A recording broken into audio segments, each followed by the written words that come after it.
100% ஆட்சிக்கு வரும். 210 இடங்களில் தமிழகம் முழுவதும் எங்கள் கட்சி கூட்டணி கட்சி வெற்றி பெறும்.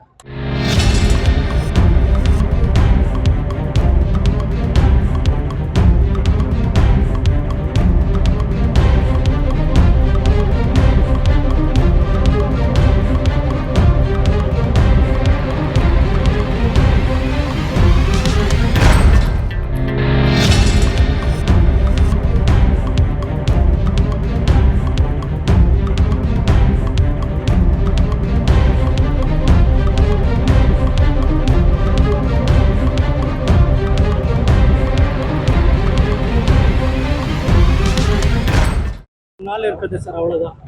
ஆதரவு எப்படி சார்? வாக்காளர்கள் ஆதரவு எப்படி சார்? தமிழ்நாடு முதலமைச்சராக அண்ணன் எடப்பாடியார் வர வேண்டும் என்று வாக்காளர் பெருமக்கள் அத்தனை பேரும் முடிவு பண்ணிவிட்டார்கள். ஆகவே பாலக்கோடு சட்டமன்ற தொகுதியை பொறுத்தவரை தேசிய ஜனநாயக கூட்டணி கட்சியை சேர்ந்த அனைத்து கட்சியினுடைய பொறுப்பாளர்களும் எங்கள் இயக்கத்தோடு இணைந்து நல்ல முறையில் பணியாற்றி கொண்டிருக்கிறார்கள். கண்டிப்பாக வெற்றி என்பதை யாராலும் தடுக்க முடியாது. முக்கியமா இந்த தொகுதியில் என்ன பிரச்சனை இருக்கு சார்?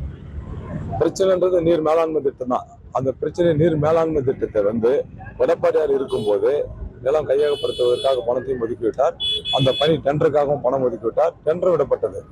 இன்றைக்கு அந்த பணியை வேகமாக விரைந்து முடிக்காதது திமுக ஆட்சியாளர்கள். ஆகவே அந்த பணியை எடப்பாடியார் முதலமைச்சர் பொறுப்பேற்றவுடன் ஓராண்டு காலத்திலே 3 நீர் மேலாண்மை திட்டத்தை முழுமையாக முடித்து மக்கள் பயன்பாட்டுக்கு வருவார். கூட்டணி கட்சி அனைவரும் ஒருங்கிணைந்து பணியாற்றி கொண்டிருக்கிறார்கள். அதில் எந்த விதமான மாற்று கருத்தும் இல்லை. உங்கள் வெற்றிக்கு எது பலம் சார்? என்னோட வெற்றிக்கு கூட்டணி கட்சியில் இருக்கின்ற தொண்டர்களுடைய பலம் தான். அதே நேரத்தில் எடப்பாடியார் முதலமைச்சர் ஆக வேண்டும் என்று மக்கள் மனதில் நினைத்து விட்டார்கள். அதுவும் ஒரு பலம். இந்த முறை ஆட்சிக்கு வருமா சார்? 100% ஆட்சிக்கு வரும். 210 இடங்களில் தமிழகம் முழுவதும் எங்கள் கட்சி கூட்டணி கட்சி வெற்றி பெறும்.